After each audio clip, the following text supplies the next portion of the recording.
WhatsApp everybody, I hope you are doing well. I am Prithvi. So आज हम discuss करेंगे Suez नहर के बारे में। सबसे पहले देख लेते हैं कि न्यूज़ में क्यों थी। एक्चुअल में क्या होता है कि स्वेज नहर से एक कंटेनर गुजर रहा होता है, ये एवरग्रीन वाला। ये जब ये स्वेज नहर से गुजर रहा होता है तभी यहाँ पर जो है तेज़ तूफान आता है और तेज़ हवाएं चलती है, जिससे क्या होता है कि उन हवाओं द्वारा जो पूरा का पूरा कंटेनर को ही जो घुमा दिया जाता है और जिससे जो स्वेज नहर ब्लॉक हो जाती है।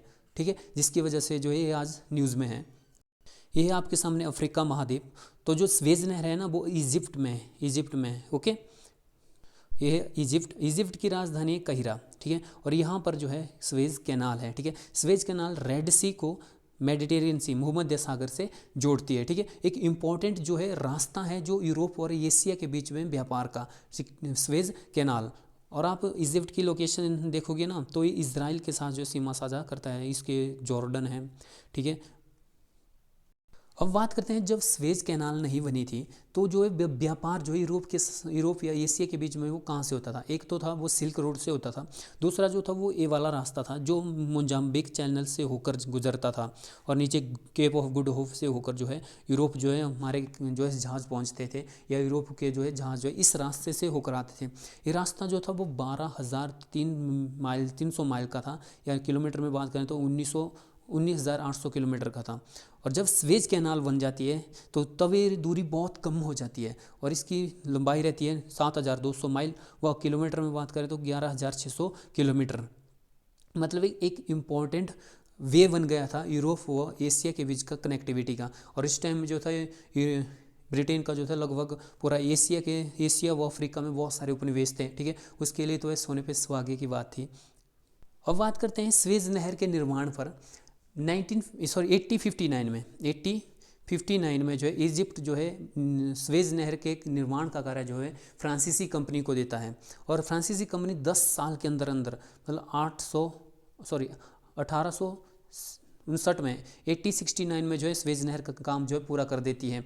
और फिर मिस्र द्वारा 1875 में 1875 में जो है स्वेज कैनाल के जो कुछ शेयर जो है ब्रिटेन को बेच दिए जाते हैं, जिसके बाद जो है ब्रिटेन भी जो है स्वेज कैनाल का जो है एक मालिक बनकर बैठ जाता है। और जितना भी प्रॉफिट स्वेज कैनाल से होता था उसका जो है प्रॉफिट, सारा का सारा जो प्रॉफिट होता था वो ब्रिटेन व फ्रांस के पास था। ठीक है, मतलब ब्रिटेन और फ्रांस को सारा का सारा इसका प्रॉफिट जाता था।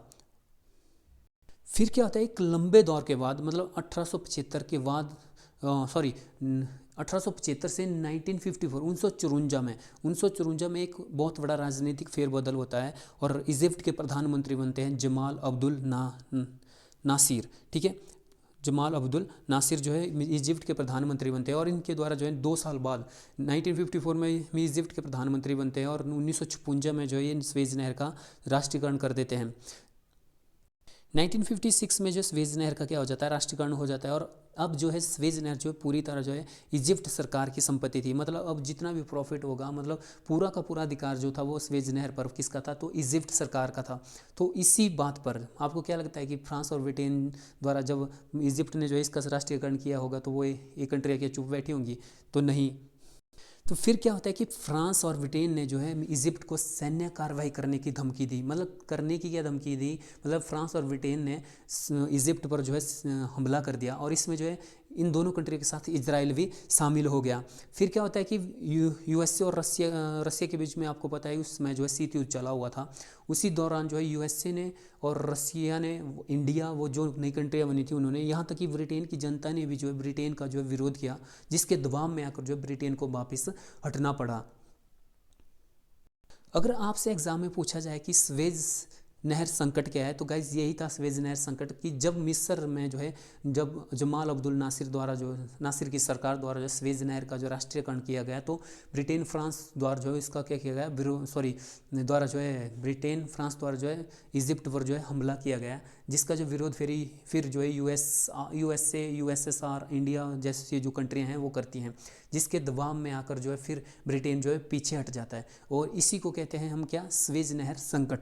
ठीक है, अब देखते हैं कि एग्जाम में आपसे किस किस तरह से क्वेश्चन पूछे जा सकते हैं। आपसे पूछा जा सकता है कि स्वेज नहर जो किस कंट्री में पड़ती है, तो आपको बताना पड़ेगा किस कंट्री में पड़ती है, इजिप्ट में पड़ती है।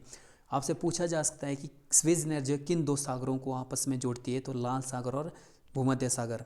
ठीक है, अब स्वेज नहर का आपसे पूछा जा सकता है कि स्वेज नहर का जो राष्ट्रीयकरण कब हुआ था, 1956 में, जुलाई 1956 में। तो उसमें वहाँ के जो प्रधानमंत्री थे वो कौन थे? जमाल अब्दुल नासिर या कर्नल नासिर थे।